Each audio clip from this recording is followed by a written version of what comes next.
මේ පුව්ව දෙන්න හිටියේ අපේ නේබා ආන්ටි කෙනෙක්ගේ ගෙදර.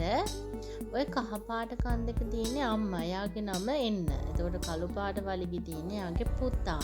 බලන්න මේ දෙන්න ගෲම් කරන ලස්සන හොරීම ආදරෙන් දෙන්නම එකට ගෲම් කරගන්නවා. හරි සමගියෙන්.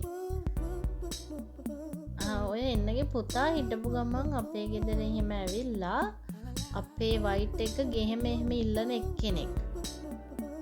දැන් උනත් එයාලගේ ඇඟේ එහෙම ගොඩක් තුවාල එහෙම තිබ්බ පොඩි ගෲම් කර කර ඉන්නකොට චුට්ටක් ඒ වැඩේ දෙන්නගේ අවුල් ගියා.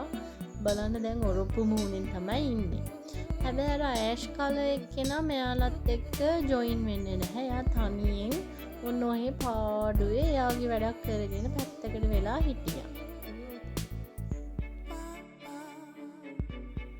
අන්තිමට ඔන්න ඔය විදියට දෙන්නම එකම විදියට නිදි හොඳටම නිදි. පුදුම සැපනින්ද තමයි දෙන්නට තිබුණේ.